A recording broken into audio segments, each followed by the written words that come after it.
My presentation topic is on multiple sclerosis, or MS. MS is a chronic neurological disease that typically results in impaired and worsening function of voluntary muscles caused by genetic immune-mediated attacks or infection that destroys myelin, which is a fatty protein that surrounds nerve fibers.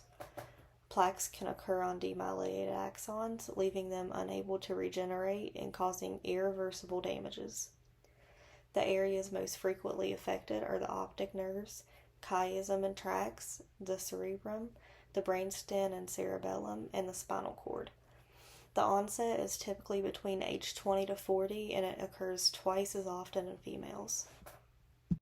There are a few different types of MS, including radiologically isolated syndrome, or RIS, clinically isolated syndrome, or CIS, remitting relapsing MS, primary progressive MS, and progressive relapsing MS. RIS consists of MS-like lesions that are identified on the MRI, but absence of clinical signs and symptoms. CIS is the presence of acute or subacute clinical findings for at least 24 hours. RRMS, approximately 85% of patients have that.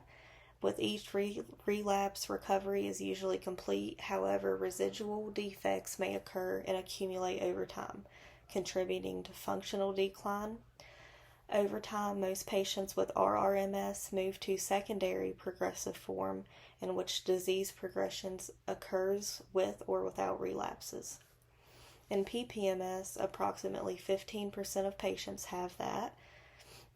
Its disabling symptoms steadily increase with rare plateaus and temporarily minor improvement. PRMS is the least common presentation, about 5% of cases, which is characterized by relapses with continuous disabling progression between exacerbations. The signs and symptoms or clinical manifestations of MS are varied and multiple. It reflects the location of the lesion or the plaque, or combination of those lesions.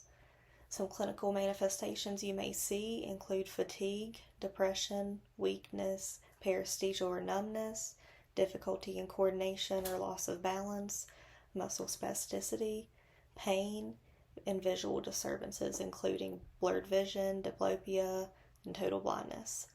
Fatigue affects most people with MS, and it's often the most debilitating symptom. The diagnosis of MS is based on clinical, imaging, and laboratory findings. These can include cerebrospinal fluid analysis, and it will reveal elevated protein level and slight increase in white blood cells. MRI reveals plaques of the brain and spine, which is most significant. Electrophoresis of CSF identifies the presence of several bands of immunoglobulin G bonded together, indicating an immune system abnormality. An evoked potential test, which uses electrodes placed on the skin and painless electric signals to measure how quickly and accurately the nervous system responds to stimuli. Some complications of MS include transverse myelitis, which is an inflammation of the spinal cord. Neuromyelitis optica is a disorder associated with transverse myelitis, as well as optic nerve inflammation, also known as optic neuritis, and trigeminal neuralgia. Transverse myelitis may develop in those with MS, and it can affect spinal cord function over several hours to several weeks before partial or complete recovery. It usually begins as a sudden onset of lower back pain, muscle weakness, abnormal sensations in the toes and feet, or difficulties with bladder control or bowel movements. This can rapidly progress to more severe symptoms, including arm or leg paralysis. In most cases, people recover at least some function within the first 12 weeks after an attack begins. Neuromyelitis optica is a disorder associated with transverse myelitis as well as optic nerve inflammation. People with this disorder usually have abnormal antibodies or proteins that normally target viruses and bacteria against a specific channel in optic nerves. Trigeminal neuralgia is a chronic pain condition that causes sporadic, sudden burning or shock-like facial pain. The condition is more common in young adults with MS and is caused by lesions in the brainstem, the part of the brain that controls facial sensation. Treatment for MS includes disease-modifying therapies and symptomatic management, as there is no cure for MS. These therapies can include interferon beta-1A and interferon beta-1B, glutamine acetate, fingolimod, IV steroids, baclofen and diazepam, and plasma exchange or plasmapheresis. The key concept of disease-modifying therapies is it will reduce the frequency of relapse, the duration of relapse, and the number and size of plaques observed on the MRI and RRMS. However, these therapies are not effective in PPMS. There is a debate about whether to use these therapies in patients with RIS to prevent future progression to MS. Interferon beta-1A and 1B are giving sub-Q every other day, and another preparation of 1A may be given IM once a week. Glutamine acetate reduces the rate of relapse in RRMS and is given subcutaneously daily. Fingolimod are oral disease-modifying therapies, and they may be better tolerated by patients who have difficulty with injection reactions. IV steroids are used to treat acute exacerbations and shorten the duration of relapse, but it has not been found effective to have long-term benefit. Baclofen and diazepam are used for muscle spasticity, and plasmapheresis can treat severe flare-ups in people with relapsing forms of MS. Nursing interventions for MS are going to be aimed at promoting physical mobility, preventing falls, managing that chronic fatigue, discussing coping mechanisms, effectively treating pain, monitor for further cognitive decline, and encourage fluid intake to decrease the UTI risk. Relaxation and coordination exercises are going to be used to promote muscle efficiency. Progressive resistant exercises are used to strengthen weak muscles because diminishing muscle strength is often significant in MS. Walking is a good exercise to promote physical mobility.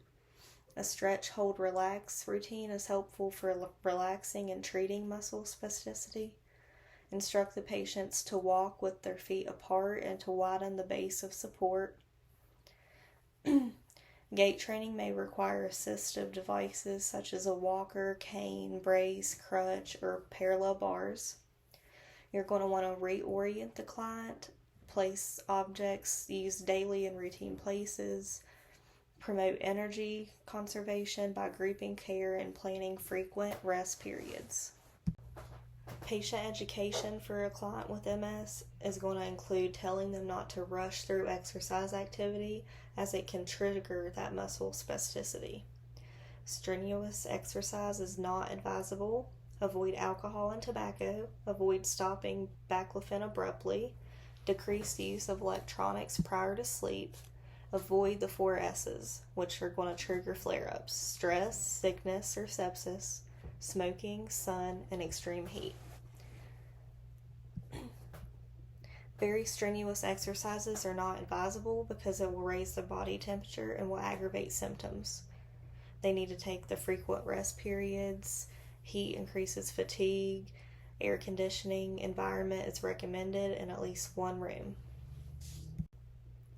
The diagnosis of MS is very distressing to the patient and the family, so the nurse must be able to develop rapport and be empathetic during this hard disease. Nurses can assist patients and families to manage or reduce stress and making appropriate referrals for counseling and support to minimize the adverse effects of dealing with chronic illness. There were a few memory tricks that I added in a couple of the slides of what MS can stand for other than multiple sclerosis. Those things include myelin sheath, muscle spasticity, multiple scars that you'll find on the MRI, and stay mellow and stay cool. What statement made by the client with multiple sclerosis requires further teaching? A. I will drink 2 to 3 liters of fluid a day. B. When I want to relax, I can enjoy my hot tub. C. I will turn my phone and television off before I'm ready to go to bed. D. I will not increase the duration of my exercises. The answer is B. When I want to relax, I can enjoy my hot tub. Because you don't want them getting extra hot. It can trigger flare-ups, and we don't want that.